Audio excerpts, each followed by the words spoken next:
جێگری سەرۆکی ئەمریکا مایک پێنس ڕۆژی سێشەممە ڕاگەیاند بڕیارەکانی رووسیا لە تۆڵەی سزاکانی ئەمریکا دژ بە رووسیا ئەمریکا پاشگەز ناکاتەوە لە بەڵێنەکانی ئاسایشی. ئەم قسانەی لە کاتێکدایە کە سەرۆکی رووسیا ڤڵادیمیر پوتین فەرمانی لە کارلادانی 755 دیپلۆماتی ئەمریکایی و کارمەندی خۆجەیی رووسی داوە لە باڵێزخانەی ئەمریکا. باڵێزخانەی ئەمریکا لە مۆسکۆ دەڵێت دەسەڵاتدارانی رووسیا لە ئێستادا جموجۆڵی دیپلۆماتانی ئەمریکاییان سنووردار کردووە. ئەمەش بەشێکە لە هەنگاوەکانی تۆڵەسەندنەوە کە لەلایەن سەرۆکی رووسیا ڤڵادیمیر پوتینەوە ڕاگەیەندرا. شارەزایەکی رووسیا دەڵێت ئەم هەنگاوە گزارش لە گۆڕینی بۆچوونی مۆسکۆ دەکات بەرامبەر بە سەرۆک ترامپ.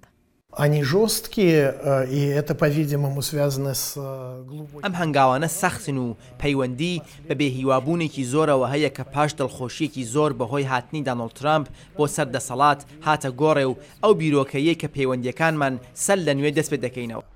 شارەزایەکی تری رووسی دەڵێت گەڕانەوە بۆ دوژمنایەتی سەردەمی شەڕی سارد لەگەڵ ئەمریکا تەنها خۆشەویستی پوتین لە وڵاتەکەی زیاد دەکات. Американские санкции, естественно, وزڤایەت سزاکانی ئەمریکا خۆی ڕەنگە کاردانەوەی گشتی دژ بە ئەمریکا و پشتیوانی بۆ پۆتنی لێ بکەوێتەوە. ئەگەر پۆتن بیەوێت دەتوانێت هەڵمەتی هەڵبژاردننی تەنها لەسەر بنچینەی سزاکانی ئەمریکا بکات.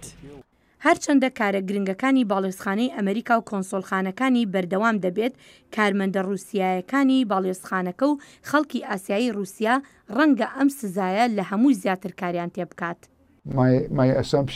بە بڕوای من سەدان رووسایی ئێستا کارەکانیان لە دەست دەدەن و کاتێکیش دەڕوانیتە ئەرشی سەرەکی باڵێزخانەکە تۆ دەزانی کە کاری ڤیزا گرنگە، بەڵام بە ئەندازەی کارەکانی تر گرنگ نییە. جا پێم وابێ ئەو رووسیایانەی دەیانەوێت سەفەر بکەن بۆ ئەمریکا ئەبینن پرۆسەی ڤیزا زیاتری پێدەچێت لەبەر کەمکردنەوەی ستافی کونسڵخانە. هەتا ئێستا سەرۆک ترامپ لەسەر ئەم مەسەلەی تۆڵەکردنەوەی بێدەنگ بووە. گوتەبێژی کۆشکی سپی سارا هەکەبی ساندەرز دەڵێت بژارەکان لە تاوتوێکردندان.